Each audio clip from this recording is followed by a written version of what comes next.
right. Well, welcome everyone to Empty Cloud Monastery. We're here with our famous Bhikkhuni that is quarantining upstairs, but today she's out and about. So Venerable Vimalanyani has been joining Empty Cloud Monastery for the Vasa. You haven't seen much of her because, once again, she is quarantining due to COVID. She just came from Sri Lanka. But since we're outside, we can have the opportunity and to listen to some words of Dhamma from Venerable. She will be speaking about restlessness, something that we all somewhat deal with during our practice, and how to deal with it in meditation as well as in daily life. So without further ado, I'll pass it on to Venerable. She will be guiding us in meditation for the first 30 minutes. And then after that, there will be a Dhamma talk and the opportunity to ask questions. So feel free to ask them, raise your hand, and we'll pass you on the microphone. And if you're watching from home, you're welcome to type them in and ask them live. All right. Thank you, Venerable. Okay. Thank you for inviting me. Welcome, everyone. Nice to see that a few people have joined us.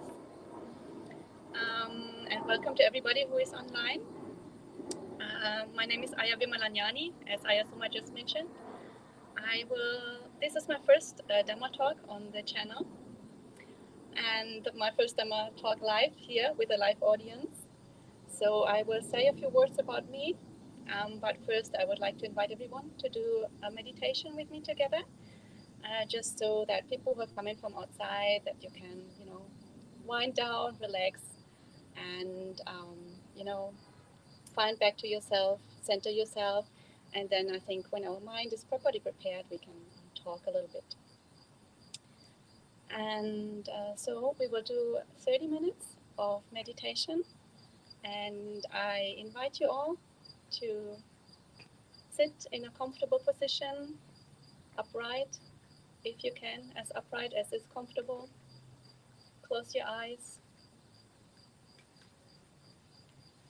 Take a few deep breaths. And while you breathe in and out, really follow your breath. Follow your breath, going in through the nose, through your head, down the throat, and really feel how it fills your chest, how it fills your entire lungs, and you can even feel it in your belly. Really bring your mind back from the busy outside world into your body. Really let your mind fill out your body as you breathe in and out.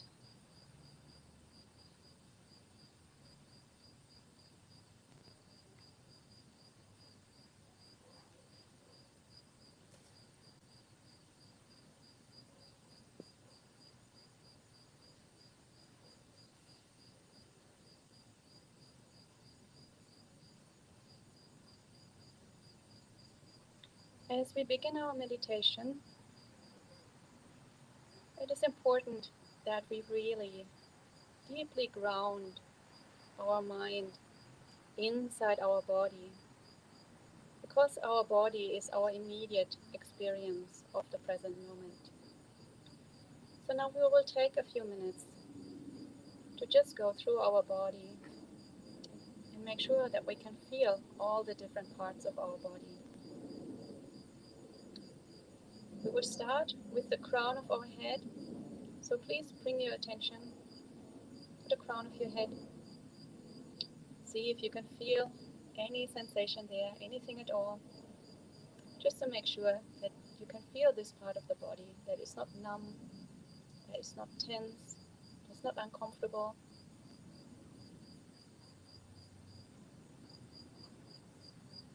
Feel your face, relax your eyes, relax your jaws. See if you can feel the tip of your nose. See if you can feel your eyelids.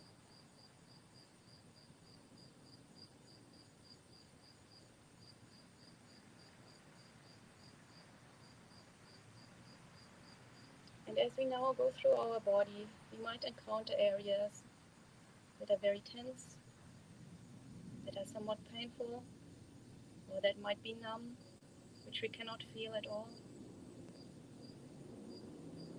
So by bringing our awareness back inside our body, we slowly open up all these places where the energy is stagnant, so that we can experience a little bit more relaxation, a little bit more comfort in our body. And we move our attention now to the back of our head. See if you can feel any sensation there. Just checking in with that part of the body. See if you can feel your ears. Feel your throat. Many people have quite strong sensations in their throat.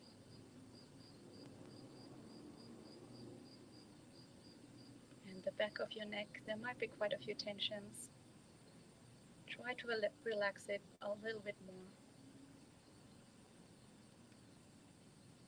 It's not realistic to expect that you will be totally relaxed. We spent the entire day frantically running around, becoming stressed and tense. So we're doing that almost the whole time, for almost our whole life. So we cannot expect that in 2 minutes of meditation we can let it all go. But at least we can learn to let go a little bit. And step by step, we let go a little bit more. So check in with your shoulders. See if you can relax them a little bit. See if you can feel any sensation in your arms, the upper arms, the lower arms. Check in with your hands. See if you can feel each and every finger individually.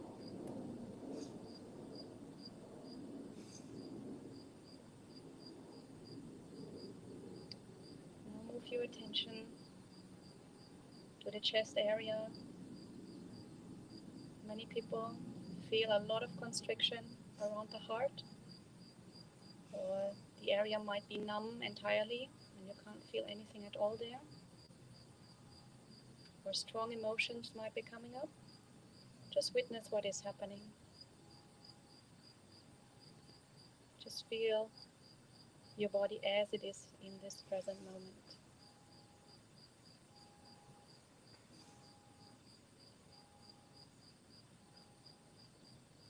Move your attention down a little now towards your stomach. This is an area where people often hold in a lot of fear, a lot of anxiety. See if you can relax a little bit. Just let go of the tension a little bit, if you feel any.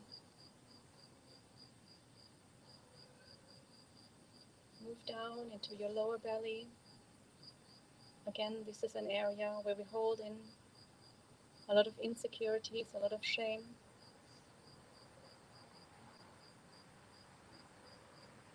It's an area that is very often numb. Just check in. See if you can feel it. See if you can let it go a little bit.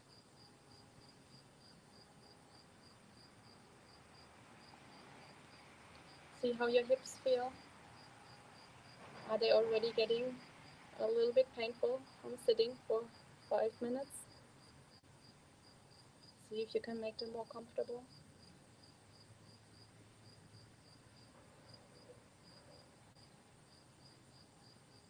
Move down your thighs. See if you can feel them both. Your shins, your feet. Can you feel each toe?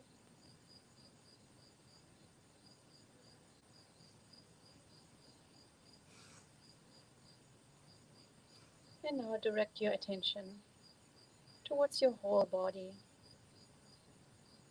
Just lightly watching your whole body. And hopefully you notice that it feels a little bit more comfortable, a little bit more relaxed than when we started.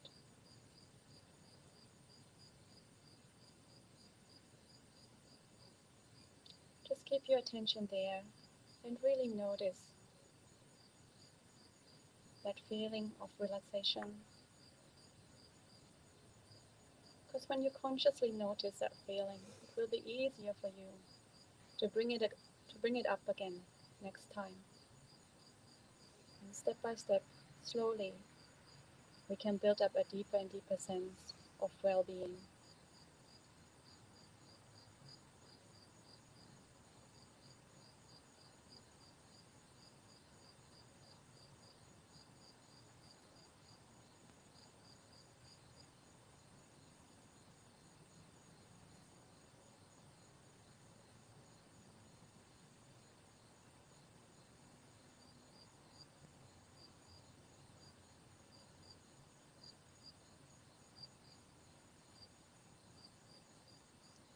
If your mind has wandered away, gently come back.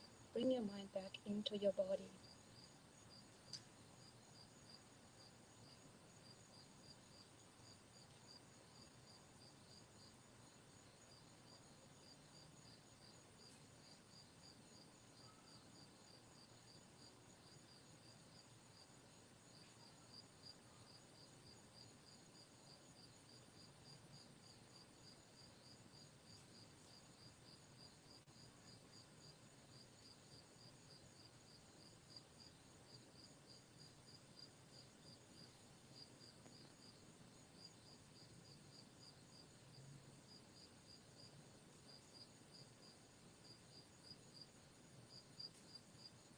Now I would like to guide you through a metta practice.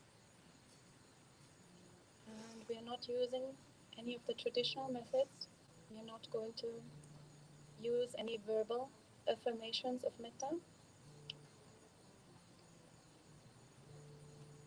Instead, we are now letting go of our body and directing our attention to a cute little being. So for many people, it will work well if we focus on a little baby. Don't use any real baby, just an imaginary baby. It's very cute, it's very small, it's smiling at you,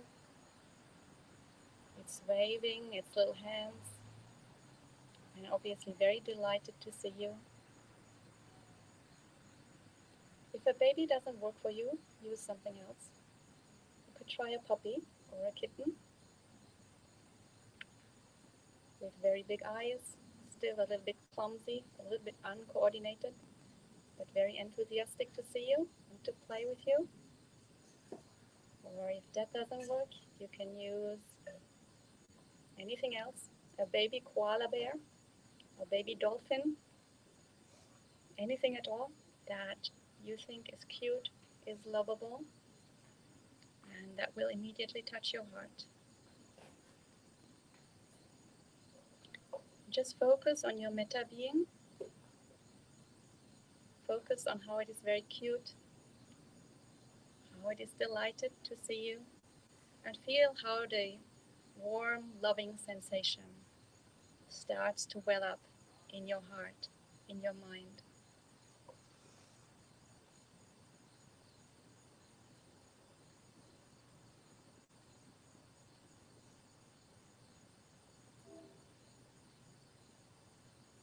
Let that feeling grow more and more. The warmth,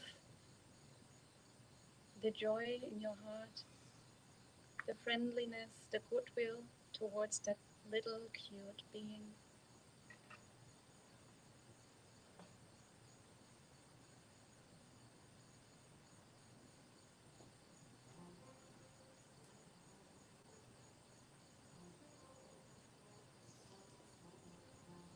Let it grow. It can overflow from your heart. It can flow through your entire body.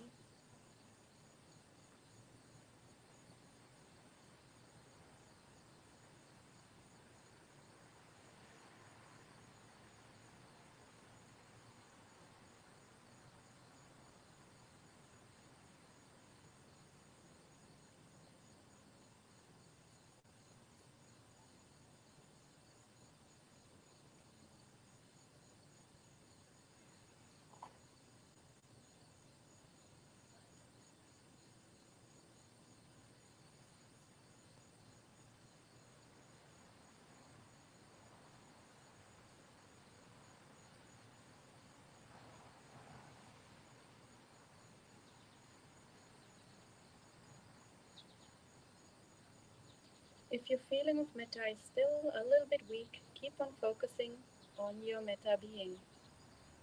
If your metta has become very strong now, then let go of the image of your metta being and substitute it with yourself. Direct that same goodwill, that same friendliness towards yourself.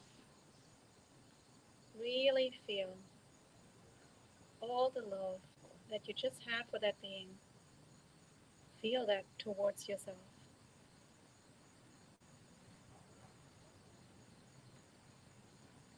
Accept yourself unconditionally.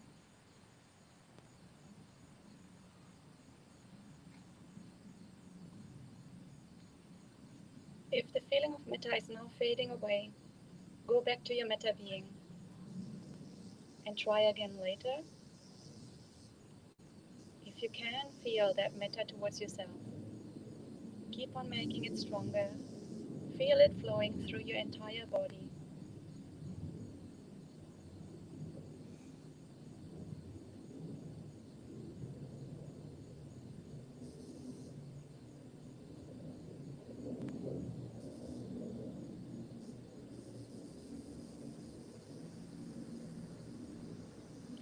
Let it grow until it fills up your entire being, your entire body and mind.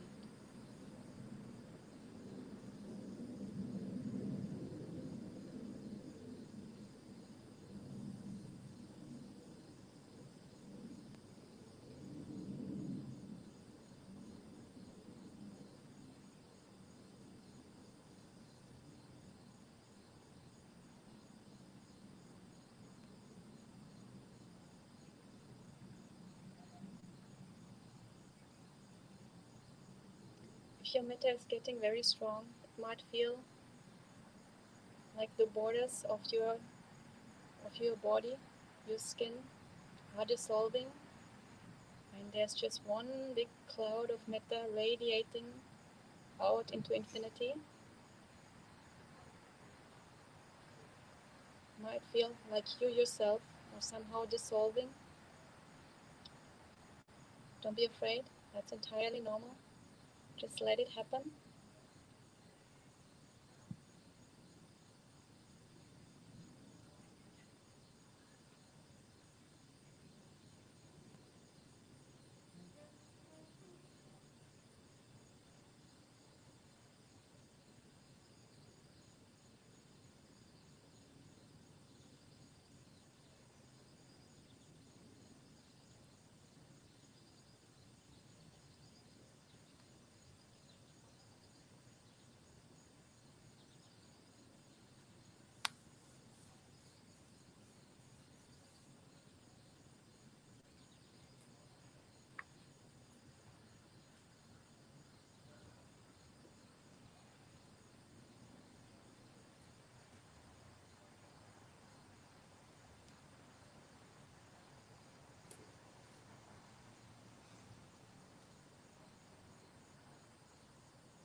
Keep on letting the metta grow.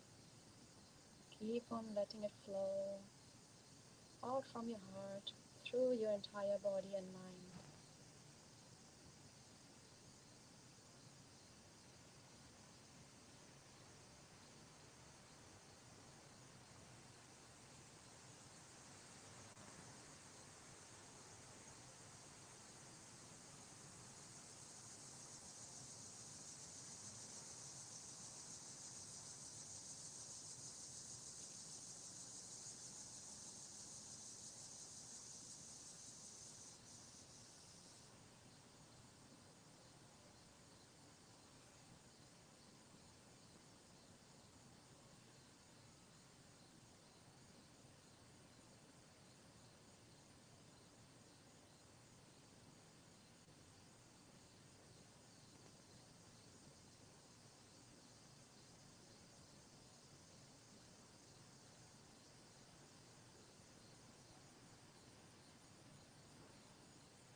distracted by the music, keep focusing on the metta. Let it grow, let it flow through you. If your metta falls away, go back to your metta being. Let it grow again. Let the metta grow again.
Just let the metta flow with the music. As the music is flowing through your body, let the metta flow along.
And we're coming towards the end of our meditation.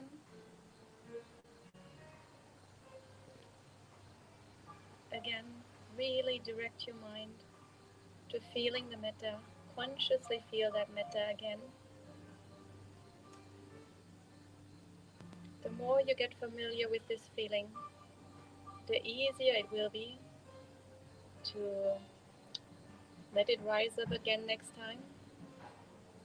So consciously notice it again as it flows through your body.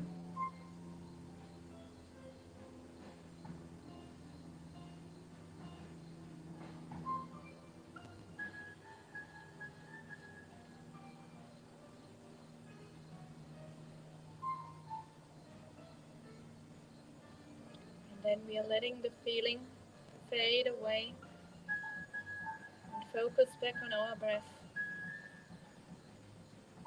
We'll take a few more deep breaths.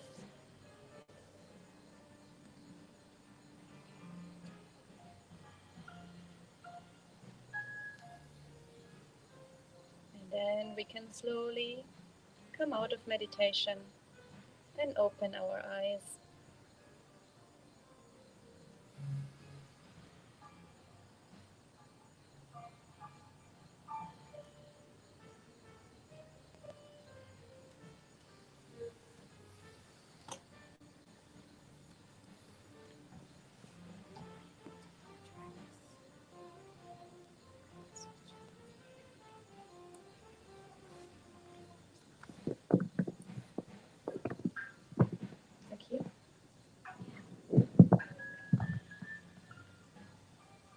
this better? Can you hear me better? Okay, very good. So, I see a few more people have joined. Warm welcome. My name is Aya Vimalanyani. Before I give a brief introduction about myself, we will chant the Namo Tassa together. Feel free to join me if you'd like.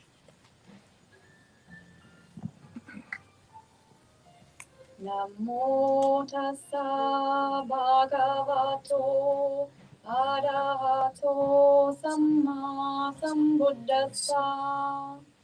Namo Tassa Bhagavato Arahato Samma Sambuddhassa. Namo Tassa Bhagavato Arahato Samma Sambuddhassa. Buddhang Dhammang Sanghang Namasami.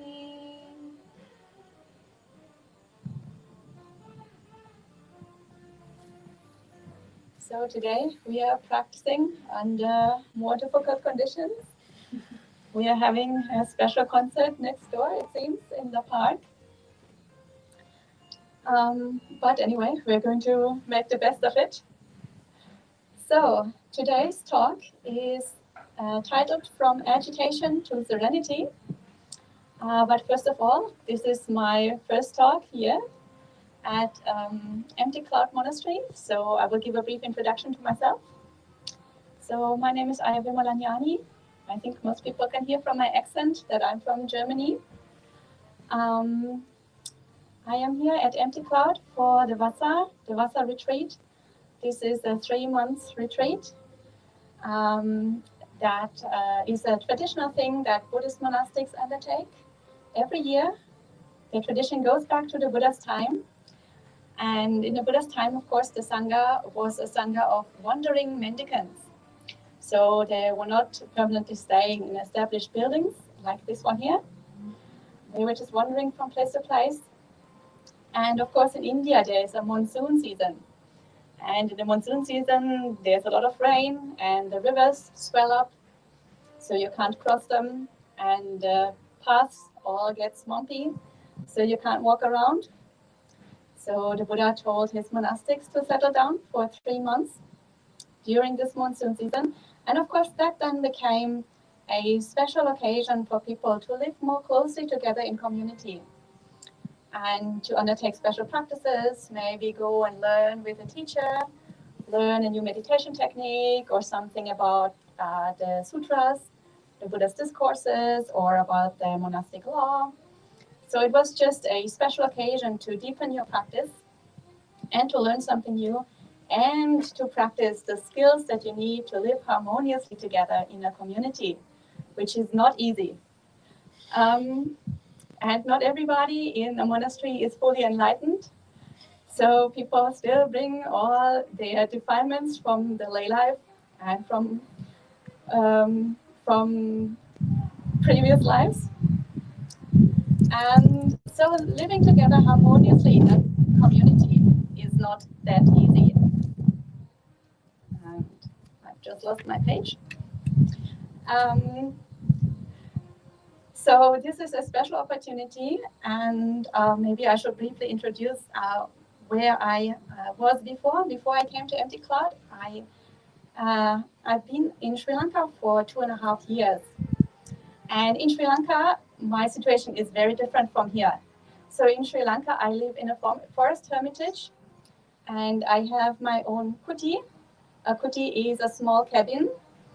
So we all the monastics there, we live very, very secluded. So we spend almost the entire day by ourselves. So I would say maybe every day we spend 23 hours and 45 minutes by ourselves. And we only come out to get our meal and to do a little bit of sweeping or a little bit of cleaning. But really, the vast majority of the day, we really spend only in solitude. So coming here into a community is a very big change, and it's a very interesting change. And we can all see how our mind adapts to the different challenges, like, of course, there are also challenges when you're by yourself, but when you live in a community, the challenges will be very different. So from time to time, it's very good to put yourself into a new environment and see how your mind reacts to that. Because that obviously can point out to us a lot of blind spots that we would never notice if we were by ourselves. And other people are so good at, showing us where we might still have work to do. So I am easing in very slowly. I'm still in quarantine, so I haven't gotten the full blast of community life yet. So we can see my mask is here. But we are outside, we are socially distancing, so it's not necessary because I'm not fully vaccinated yet. I will get my second shot next week, and then I can fully join the community. But so far, I'm just easing in slowly. And I saw from YouTube that today's topic is from agitation to serenity. So obviously somebody thought that would be a good thing for me to talk about. Maybe that I would be somehow qualified to talk about this. So let's see what happens. I see some people are laughing. And of course, this is a very something that we all struggle with. Agitation is something we are all very familiar with in our modern lives. I think in human history, lives have never been as frantic as they are now. We're all so busy. It's basically expected by society that we're constantly rushing around. And an ideal life is a life where we never miss out on anything. We have a full career and a happy family, and a very active social life, and so many hobbies, and we have a perfect garden that we work in all the time, and we have so many things that we are expected to do. So we're just rushing around all the time, keeping busy. And of course, that takes a toll on our mind. So everybody is stressed out, everybody is exhausted, and everybody wishes for peace, but we don't actually know how to find it. So I think many people turn to Buddhist practice because they realize that their life isn't sustainable in the way they are living it, and because they actually see that there's something missing, because they're actually looking for more serenity, for more peace. So we start practicing the path. And of course, we bring the methods that we use in lay life into Buddhist practice. And we try so hard. We try so hard to find the peace. But still, the peace is very hard to find.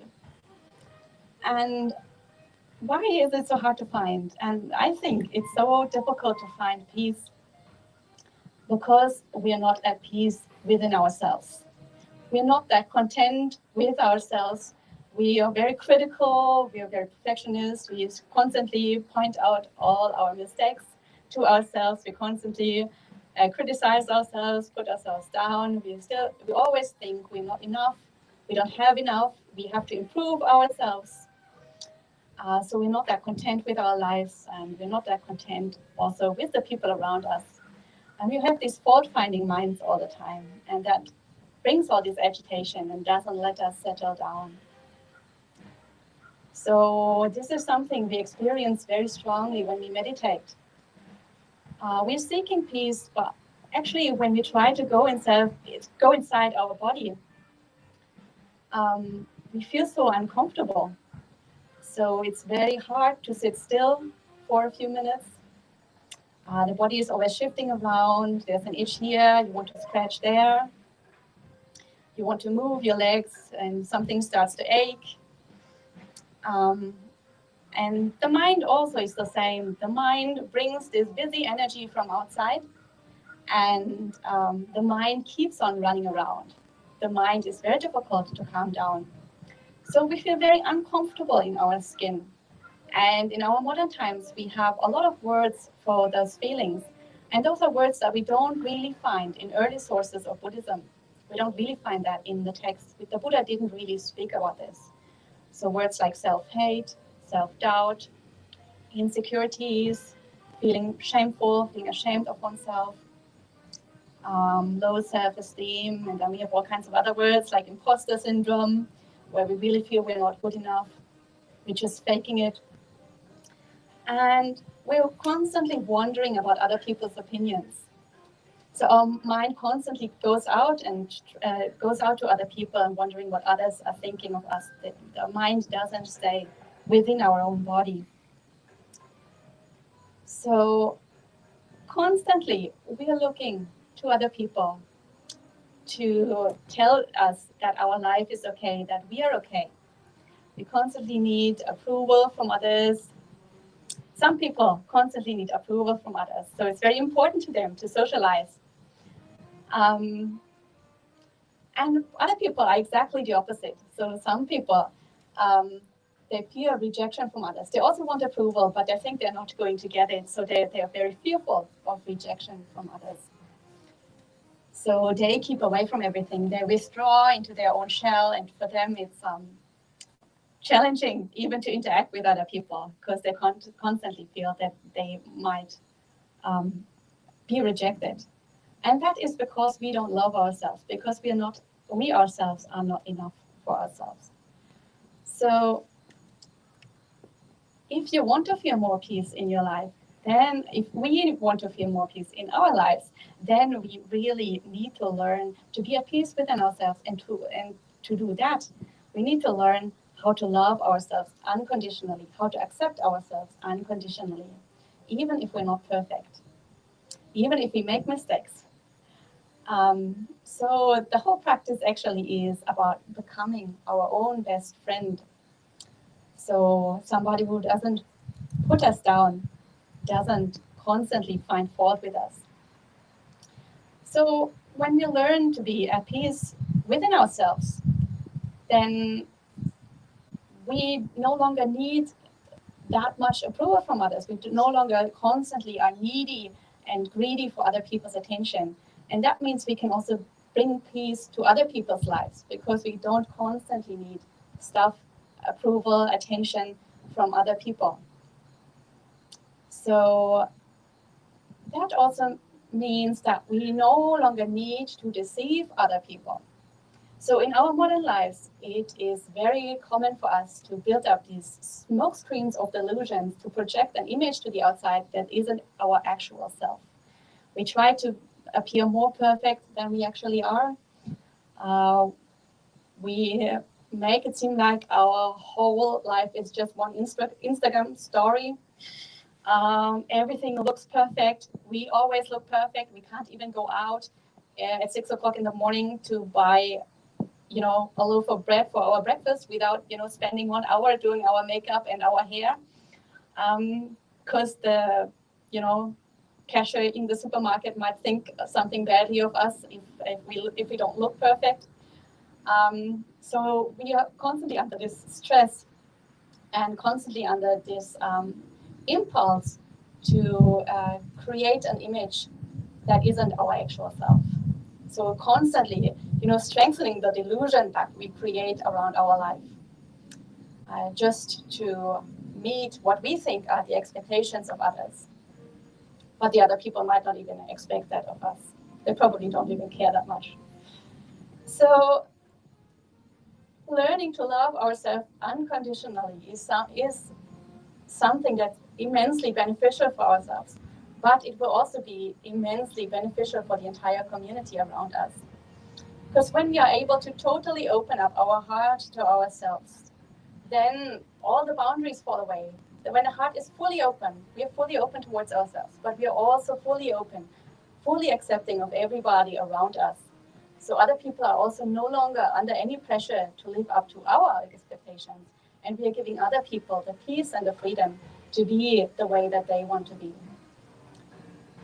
So learning to fully accept oneself is not a selfish practice. This is something that will bring peace to you, but also to everybody around you. And then, of course, our practice also can go up to the next level when our heart is entirely open and there's no more distinction between ourselves and others. then all the concepts fall away, all the notions of self, of other, of beings, of differences fall away. And we experience true peace and true serenity. And this is what the Buddha talked about when he said that the Buddha talked about no self. So the whole notion of the self is actually a delusion in our mind. And that delusion will fall away once our heart completely opens up. Um, and all these barriers are removed from our heart. So what usually happens in our body and our mind is we have all these concepts about ourselves, we have all these concepts about other people, and these form our habit patterns. And so in our mind, we build up all these barriers, these habit energies. And in our body, this manifests as all sorts of tensions, as all sorts of muscle cramps, as all sorts of hard areas in our body. And because we have all these mental habit energies and all these hard tensions in our body, it seems like there's one fixed, stable, permanent self because we feel all this hardness there. But if we are able to open up truly, then we see that there's just a flow, there's all this hardness, all this tension falls away. And then we can truly see that the self was just a trick that the defilements were playing of us. It's just the defilements, the hardness, the tension of our defilements that makes us seem that there is one hard, stable self there. But if we open our heart and experience true peace, all these ideas fall away.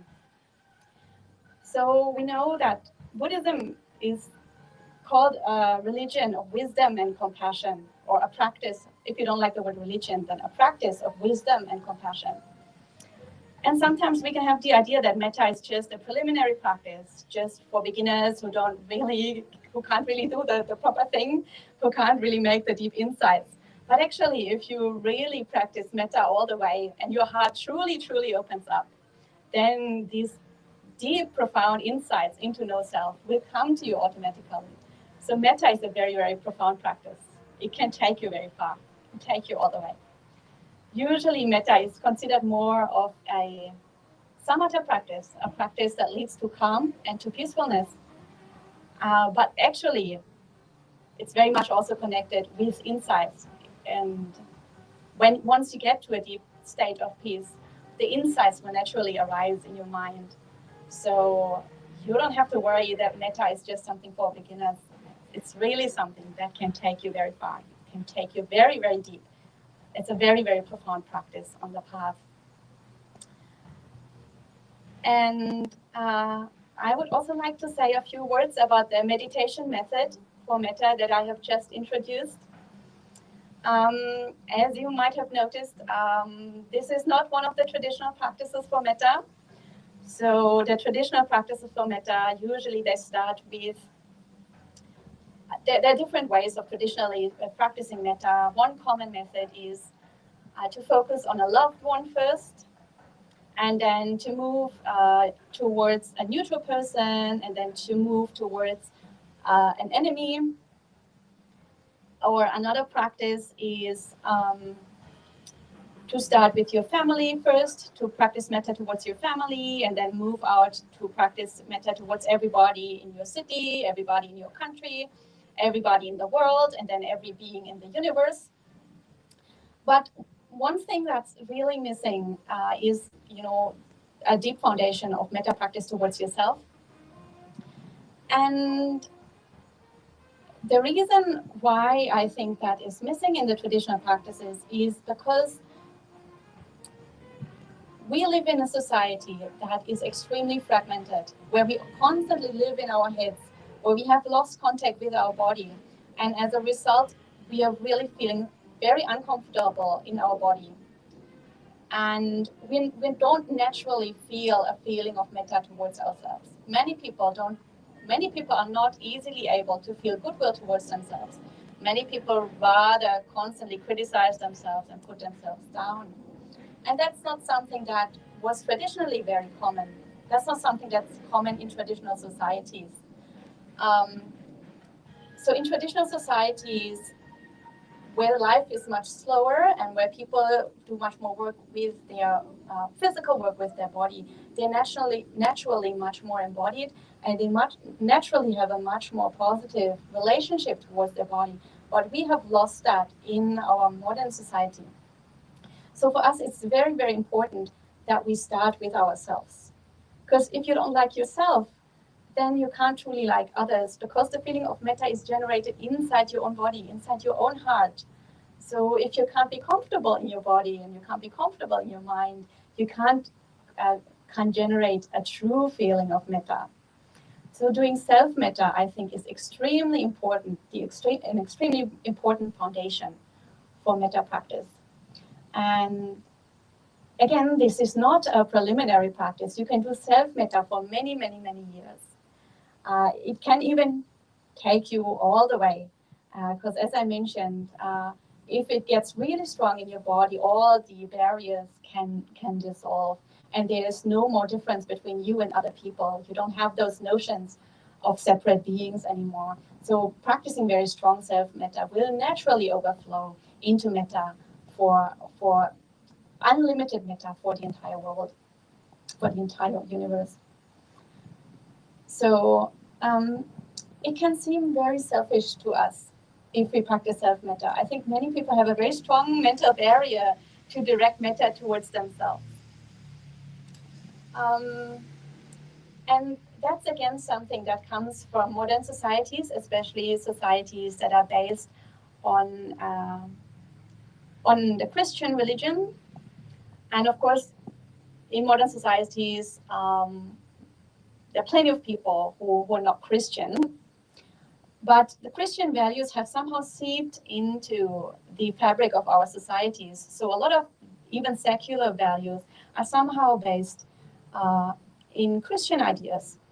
For example, we know that, like, I'm not at all competent to talk in depth about Christianity, but one thing I think that's very obvious, for example, is that Jesus, he died on the cross for the sins of all the other people.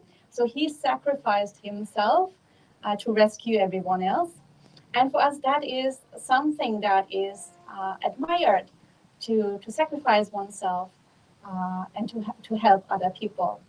So this martyr mentality is actually quite admired in Western societies still. And we don't really question that. We don't even consciously notice that, that we feel that we constantly have to do what other people want. We constantly have to, not be like we consider it would be selfish if we did what would be best for us, instead of fulfilling other people's wants or needs. But that is something we really should question as Buddhists, because the Buddha did not teach like that at all. And I would like to share with you one little sutta where the Buddha is teaching about 4 kinds of persons. And in that sutta, the Buddha says there are 4 kinds of persons, and one kind is the kind that practices for their own suffering, for their own harm, and also for the harm of other people. Then there's one kind of person who practices for their own happiness and also for the happiness of other people. Then there's one kind of person who practices for their own harm, but for the happiness of other people. And one kind who practices for their own happiness, but for the harm of other people. So now the Buddha says, the worst kind of person, I think it's obvious, is the person who is practicing for their own harm and for the harm of other people. The best kind of person is also obvious, who is practicing for their own happiness and the happiness of other people. But now we have 2 more kinds of people. One who is practicing for their own harm, but for the happiness of other people, and one who is practicing for their own happiness, but for the harm of other people. And now the Buddha says, of these 2 kinds of persons, the better one is the person who practices for their own happiness, but for the harm of other people. This person is better than the person who practices for their own harm, but for the happiness of others. So it's directly opposite to the way we are commonly thinking in our modern societies or Western societies, maybe. So for us, that would seem very egotistical, very selfish. But the Buddha illustrates this with a few similes. And one of the similes that he gives is, let's say somebody is stuck in a swamp, or let's say several people are stuck in a swamp. And if you yourself are stuck in the swamp, you cannot actually pull out anybody else. So you will, in the end, it will not be beneficial for neither yourself nor for the other person. You have to rescue yourself first. You have to get to dry land first. Then you can pull out the other person. So look after yourself first, then look after the other person. Or there is another simile. It's used a little bit in a different context, but I think it's also quite easy to see in this context. The Buddha tells of a farmer, and that farmer has a lot of fields, and all his fields are entirely overgrown with weeds. So all his crops are getting suffocated and are dying off. And still this farmer thinks that he should go and help all the farmers around him with their work instead of attending to his own fields. So obviously, in the end, this farmer will have nothing. So in the same way, we need to look after ourselves first. Only if we ourselves are happy and content can we actually bring happiness and contentment to the lives of other beings. And as I mentioned, once your heart truly opens, then distinctions between yourself and other fall away anyway. So it's not a selfish practice. This will actually lead to your own happiness and to the happiness of others in the long run. So for this reason, we have done this meditation method that we have done today in the way that I have taught. We have not used any meditation words, any metta words or phrases. Like usual phrases would be, may all beings be happy, or may all beings be well, may all beings be free from suffering. And by using those metta words, we are trying to generate the feeling of metta. And what seems to be the case is that for many people, it's very difficult just by repeating those words to actually generate the true feeling of metta in their heart. So if there are methods to just directly access that genuine feeling of care, of love towards another being, then it's much easier to actually do the metta practice properly. And for that reason, if we can find a being where naturally that metta springs up in our heart by focusing on that being, then our metta practice can take off much easier because we have direct access to that feeling, the metta feeling in our heart. And quite a while ago, actually, I saw a photo, and that photo was of Ajahn Brahm. So I don't know if people know Ajahn Brahm. Ajahn Brahm is a fairly famous monk, quite a famous monk.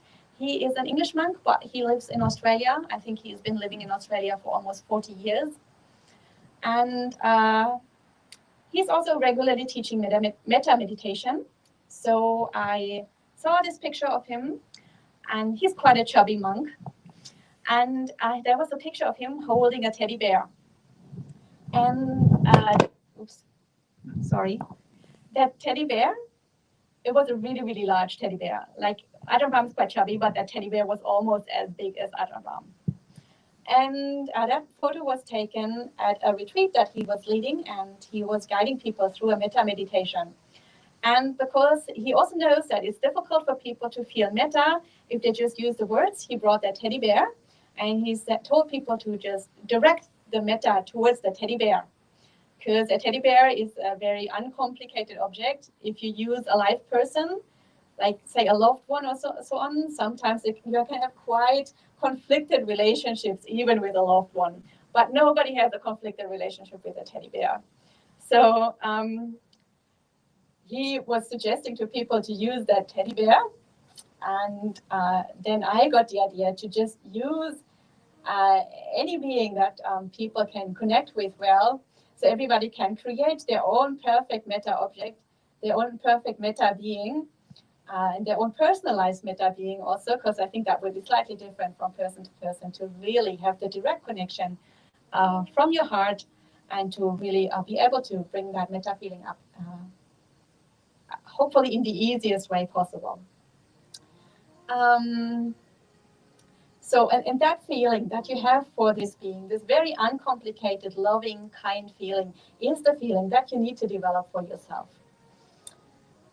So being completely non-judgmental and being able to forgive any kind of mistake that you make. Of course, learn from the mistake, but don't put yourself down if you make a mistake. Just learn, move on, and keep up a good attitude towards yourself. So, yeah, to sum up, metta practice is not a preliminary practice. It can take you all the way to the deep insights of deconstructing yourself and to really truly seeing non-self that the Buddha was teaching about. So it can lead you all the way to remove the defilements from your heart, to let your heart truly open up and to let go of all these mental tendencies that create all the suffering in our minds. So metta is a very, very powerful practice, and I really encourage you to explore that in your own meditation practice. And I see that I have come to the end of my allocated time for the Dhamma talk. So I think I will finish here, and if people have any questions or comments, then I will try my best to see if I can answer them.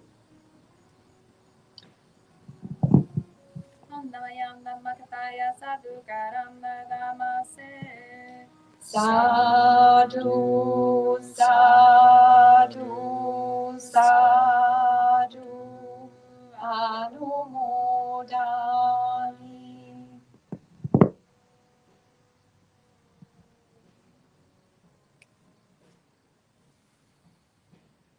Sheridan has the microphone for anyone who wants to ask questions. Comments are also good too.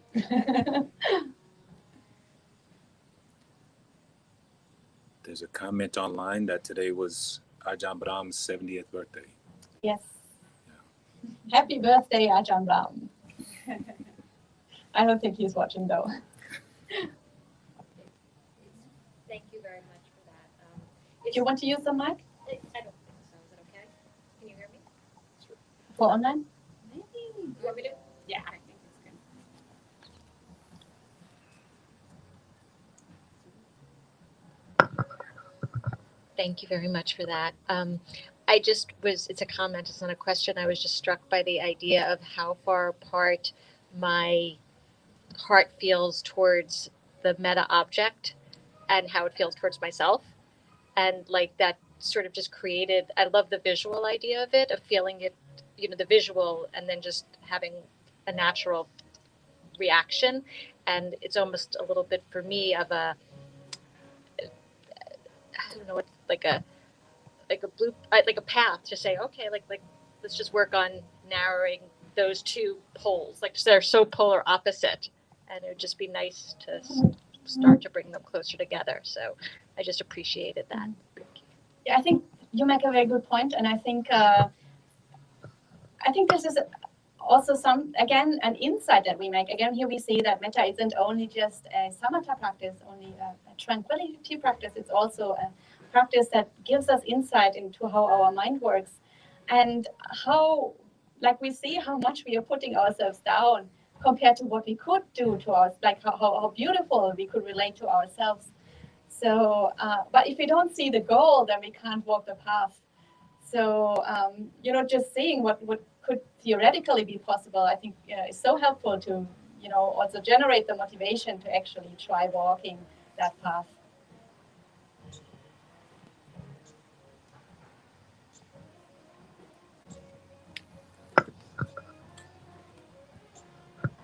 In my metta practice, most of my focus is on myself. But in the past, like a neutral person, I didn't have a problem a crossing guard, somebody I didn't know, but I saw almost every day. A benefactor, someone who helped me in a time of need, but wasn't a member of my family. The one I had a real problem with was an enemy. I wasn't clear about, am I talking about somebody who's done me harm in the past, or is it somebody who I don't like for whatever reason? Could you speak on that, please? Yeah, so I generally don't recommend to practice in that way. I think the better way is to just focus on the metta, because if you practice with an enemy, naturally your metta feeling will go down. So, but if you just practice on the metta, eventually it will get so strong that all the barriers dissolve and you no longer have those notions in your head between, distinctions between enemies and friends and so on. Just you have metta towards everyone. So I think just focusing on letting the feeling grow is actually a much more promising way of practicing rather than trying to direct metta that isn't strong enough yet towards people who are not natural metta objects. So you're just hampering your own metta practice actually doing it that way. If you really want to challenge yourself and practice that way, then it could be anybody who you have difficulty with, because there will be a resistance in your mind, and you will try to dissolve that resistance with the metta practice. So it could be anybody you feel resistance towards if you want to practice in that way, but I don't recommend it.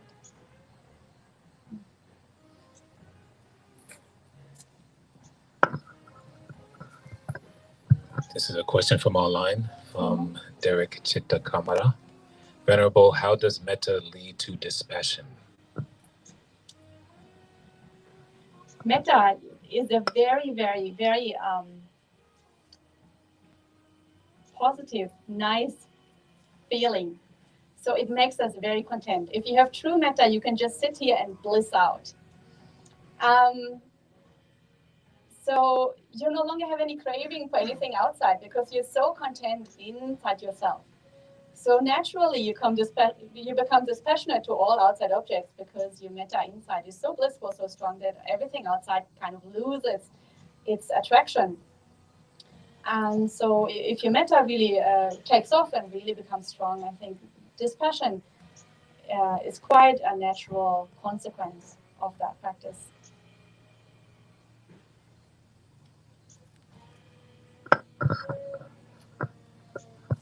So you say that metta is sort of a prescription more than a suggestion, right? That it's a prescribed way to, build our dispassion or build, more tranquility, less animosity. So you say that is it a prescription rather than a suggestion? Like you assure that once you practice this is going to change yourself, right? That's what I hear. But what if situations just keep presenting themselves? Say, for instance, you sit here, practice metta, and then you get out of your meditation, and then situations present themselves.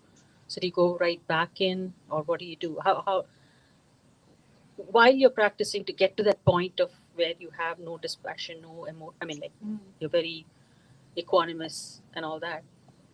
That process. How do you walk that path to that point where I can say, well, my metta practice worked for me, and today I'm very strong, and I love myself.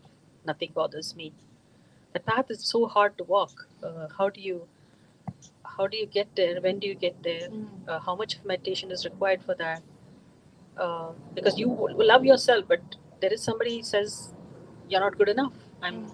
So what is that love? How should I express my love to myself? And I'm constantly being told I'm not worthy of. So how does that work? So obviously this is a long-term vision. And while we are walking on the path, we have, like Buddhism is a religion of wisdom and compassion. So we have to make wise decisions also. So if there are toxic people in your life that constantly put you down, that constantly send you the wrong messages, then out of compassion for yourself, you should, try to keep a little distance from such people. So you might think that's not very compassionate to the other person, but as I mentioned, look after yourself first, and before looking after other people. So in the Mangala Sutta. I'm assuming you're familiar with the Mangala Sutta, a very famous sutta. And the first line there is, the Buddha tells us to keep away from fools and to keep with the wise people. And that is a high blessing, one of the highest blessings. So, we have to make wise choices in our life. And if people are really toxic, then, keep away from the fools and spend more time with the wise people. And if you can't totally cut them out of your life, sometimes this might be a close family member or somebody at work and you can't change your job easily or something, just try to limit the time that you spend with them. And also when you have to spend time with them, consciously, make it conscious to you what is happening now. So maybe before you go in, you can do a little bit metta practice. While you're there, you really note what is going on. You really note this person is expressing bad views again. This is a wrong view. I will not buy into this. So don't let your subconscious take over and just, put you down as you, like all your habit patterns putting you down again. Really, consciously set a counterpoint to the message that they are sending you. And then hopefully over time, your positive habits will take over and these kind of things will be automatically dismissed. But in the beginning, it will be basically, it will feel like an uphill battle. So you have to put in a lot of energy to change these habit patterns that are putting you down. And it may mean that you take yourself out of quite a few toxic situations in the first place because you're not strong enough yet to properly deal with them.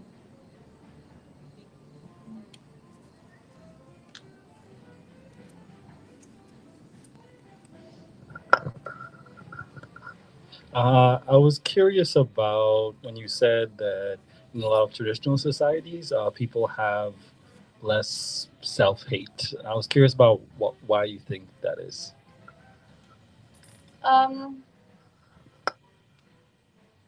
So I've experienced that when I lived in Asia, especially when you go to the villages.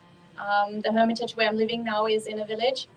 And people there just, first of all, they are a lot less stressed out.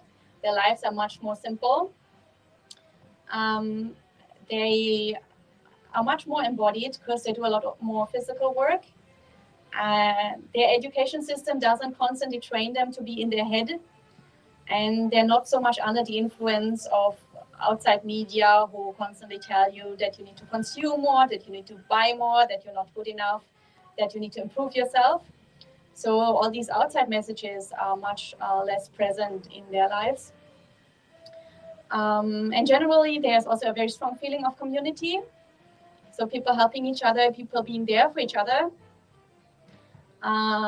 So life feels much less like a struggle. Life feels much less like a competition. And it feels much more like a community, and it feels safer, and it generally feels more pleasant. So they don't get all these toxic messages from other people, and I think that is one of the main factors why it's so much more difficult for us compared to such societies.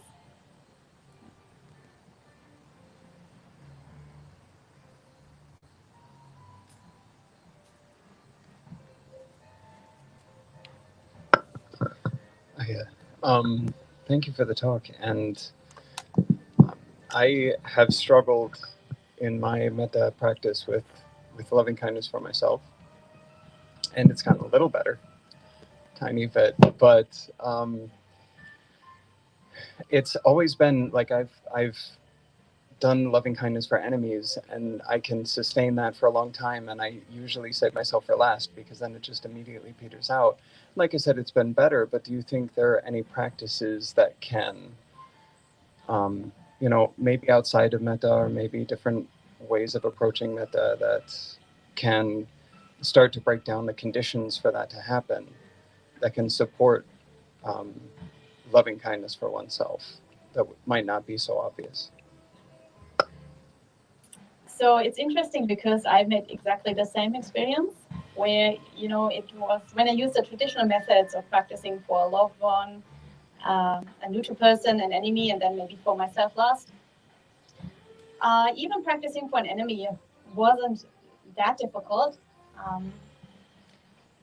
And that shows how much, even for an enemy, we can have compassion. But, ourselves, we're putting down so much. And so one of the things, obviously, unfortunately, one of the things is to have a lot of patience with yourself.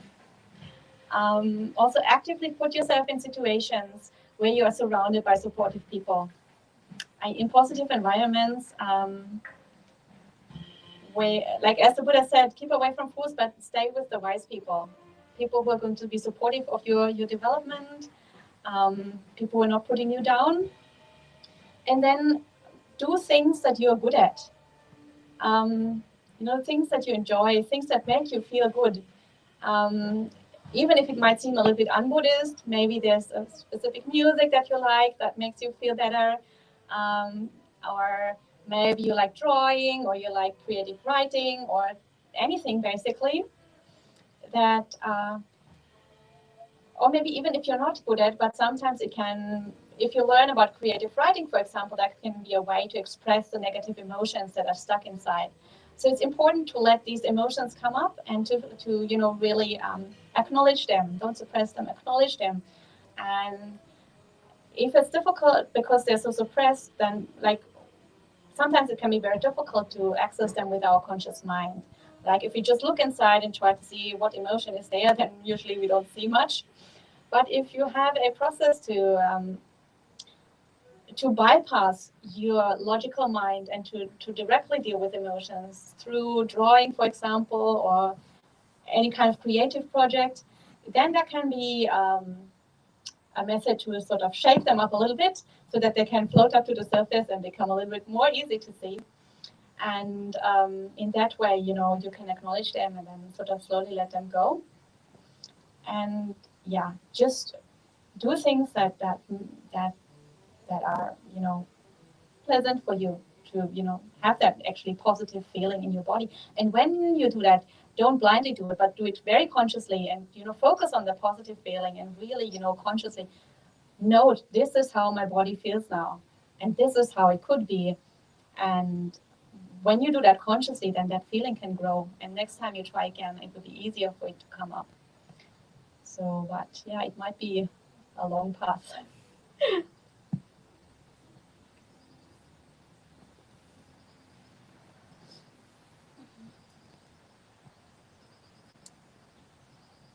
Are there any more questions or comments? Okay, then I think we can finish for today, and we will finish as usual. Oh, sorry. Yeah, please go ahead.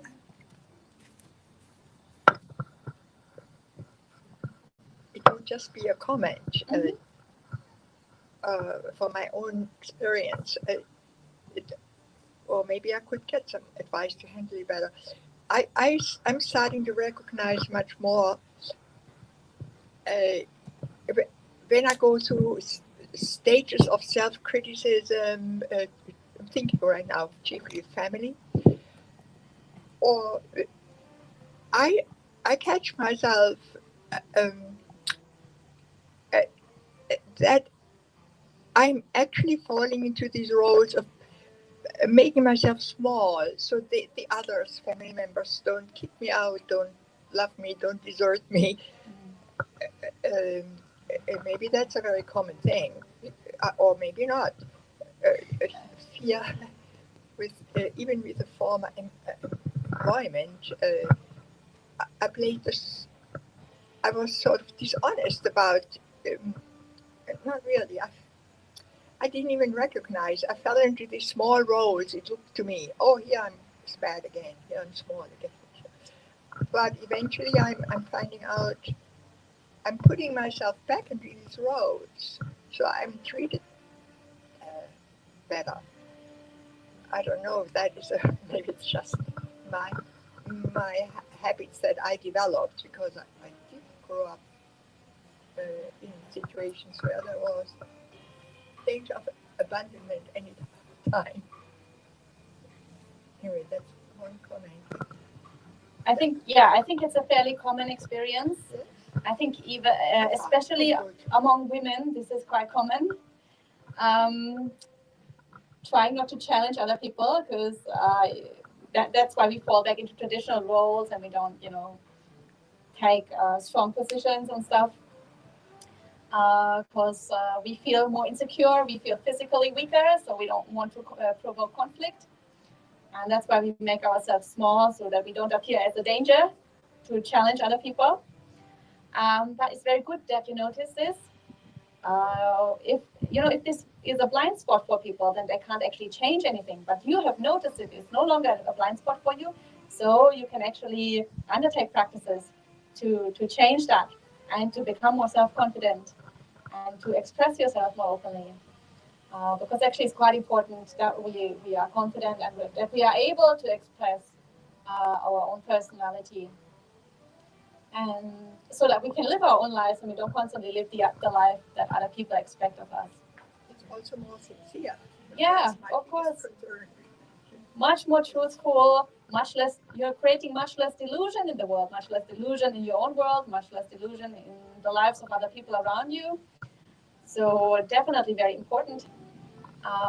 And now that you have noticed that it's there, consciously try to not do that anymore. So next time it happens, and you notice that this is happening consciously, somehow find the courage to actually stand up and to actually express your own views and your own truths.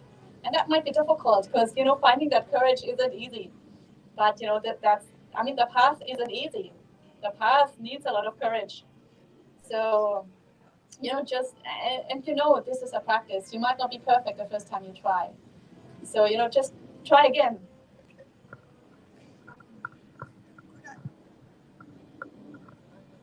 Could I also express gratitude to you during your talk? When I first studied with the Buddhists, I felt the one thing that I missed the most. I said there is no love in Buddhism, or it's never mentioned. The way I was, my previous studies, I learned the biggest. I heard about the compassion. Okay, I knew about compassion, but the true love, how I thought about true love, and I was very disappointed. My teachers, they didn't even know what I was asking. But I realized myself in the past what you talked about. It had to do, I found out myself, with sacrifice. The true life in Christianity, for example, on my studies in Christianity, down centuries, included the willingness to sacrifice. I found out eventually my own answers in Buddhism and, for example, in the Hebrew religion, there is no such thing as sacrifice. It really, and sacrifice was the highest form of love. So anyway, I was so glad you confirmed that in your talk about that subject. Yeah, so I don't know, I just repeat for people online. She was saying that for a long time she felt that there was no love in Buddhism. Even the word was like... Even the word, yeah, she felt like, yeah. And she had this wrong way of thinking that self-sacrifice was the highest form of love.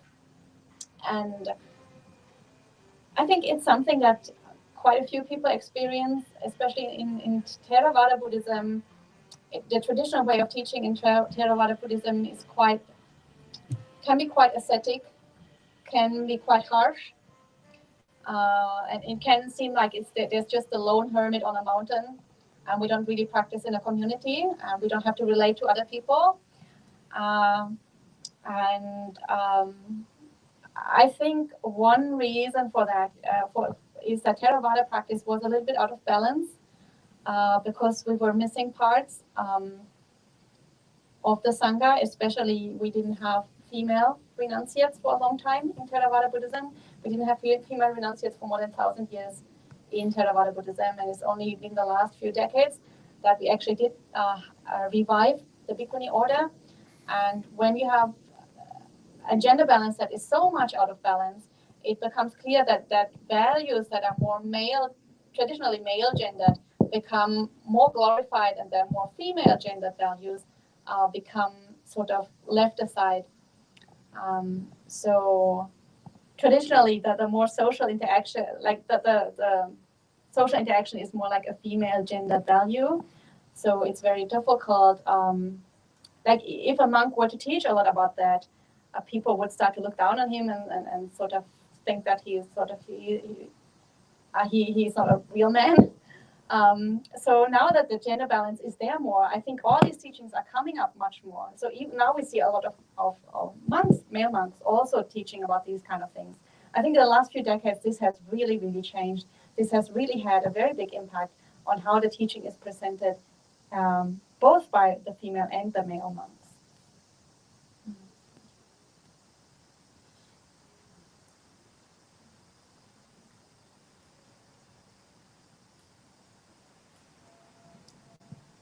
Okay, I think we are coming to the end of today's session.